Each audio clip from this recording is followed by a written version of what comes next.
করছি। স্বৈরাচার, ফ্যাসিবাদ, দানব কিংবা মাফিয়ার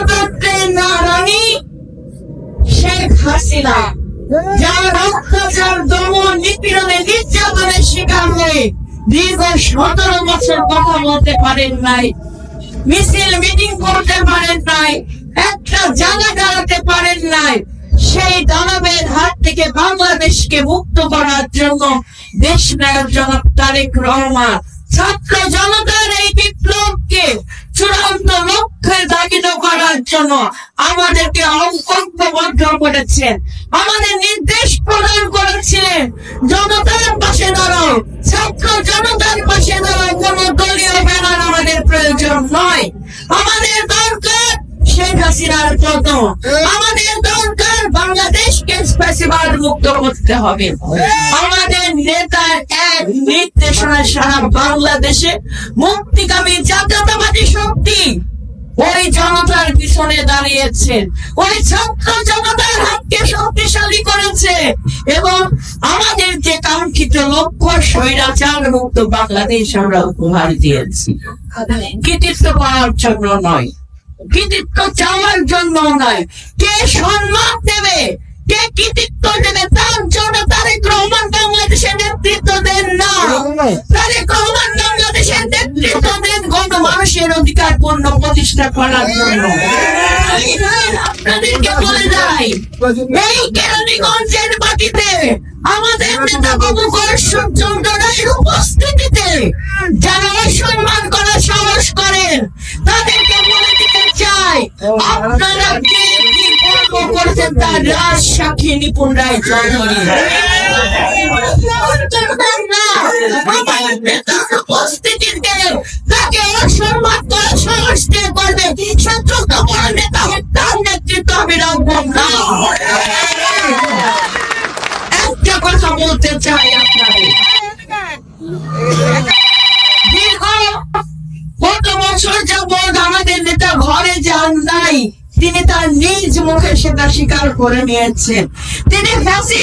শেখ হাসিনার পতন ছাড়া ঘরে ফিরে যাবেন না তিনি শপথ করেছেন এবং পতনের পরেই তিনি তার ঘরে ফিরে গিয়েছেন।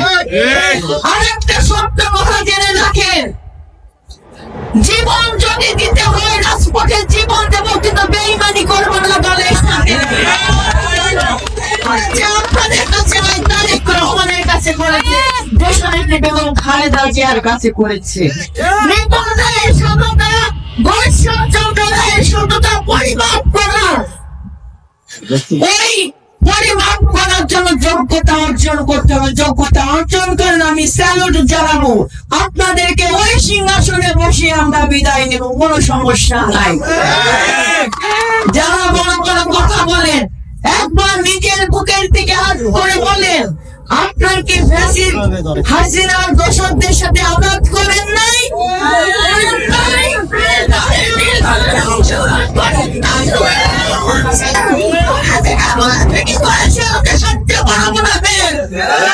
আমি এই কথাগুলো বলতে চাই নাই, আমাকে এই কথাগুলো বলতে বাধ্য করা হচ্ছে। কেন বাধ্য করা হচ্ছে? আপনারা সংগঠনকে নষ্ট করবেন না,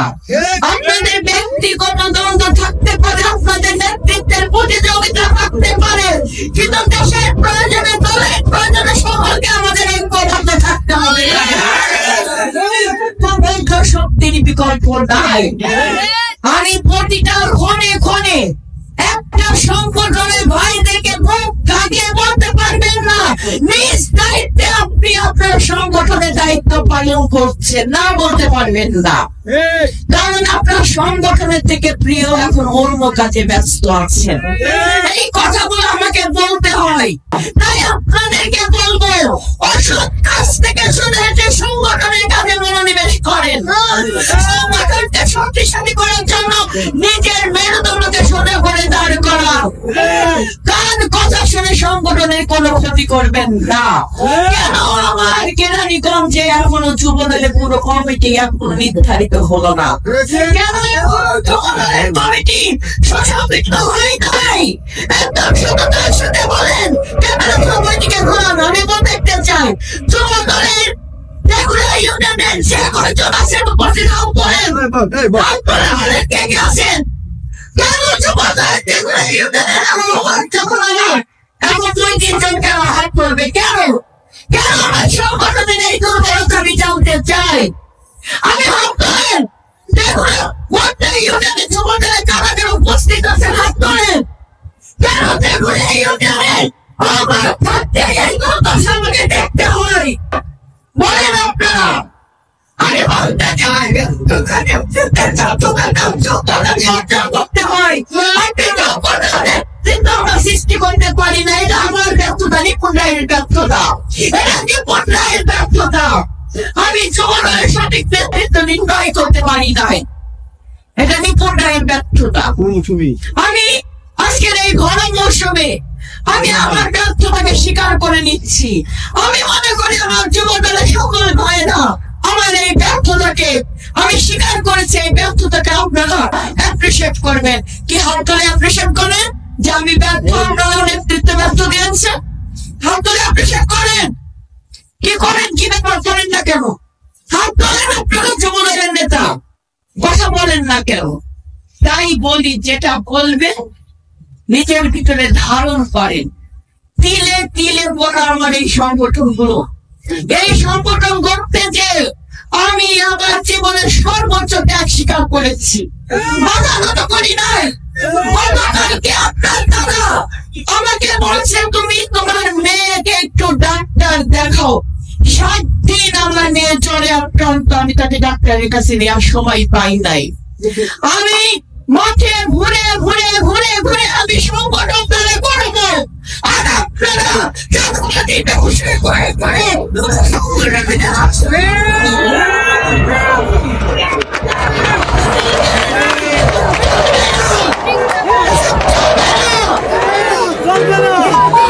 গতকালকে আমার স্বেচ্ছাসেবক দল করতে ইউনিয়ন সভাপতি একটা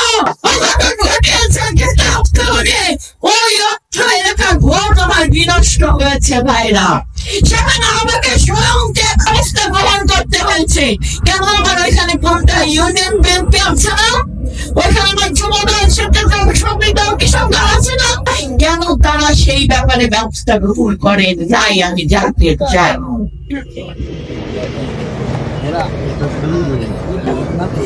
আজকে এখানে অনেক হিন্দু দিদিরা আমাদের উপস্থিত হয়েছে কোনদিন অনুষ্ঠানে এতগুলো হিন্দু মানুষ উপস্থিত হয়েছে স্বয়ং নিজেরা উপস্থিত হয়েছে হয় নাই এমন হয়েছে কেন এই যে আমার পিছনে মামুন ভাই দাঁড়িয়ে আছে না এটা তার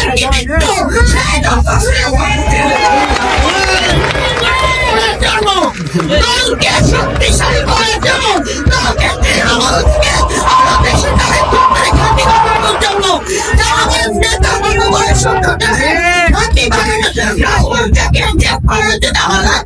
আমি তাকে স্থাপন করবো ভাইরা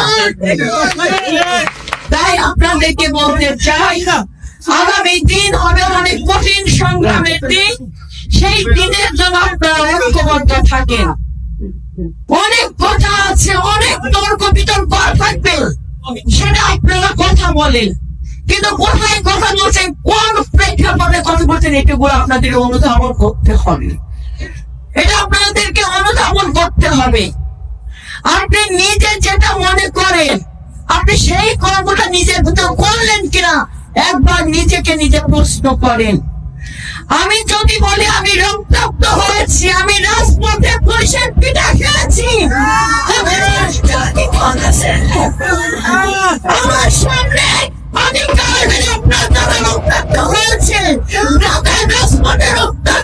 আমাদের চালাকি কম আছে এত বেশি জ্বালা যদি আপনারা নিজেদেরকে দেখাতে চান সেটা তো দুঃখজনক সবাইকে ধন্যবাদ আজকের এই প্রোগ্রাম সফল করার জন্য আপনাদের সকলের মঙ্গল কামনা করছি এবং আমাদের নেতা সদস্য ফর্মের মাধ্যমে হস্তান্তরের মাধ্যমে এই উদ্বোধন কর্মসূচি এখানে সমাপ্ত করা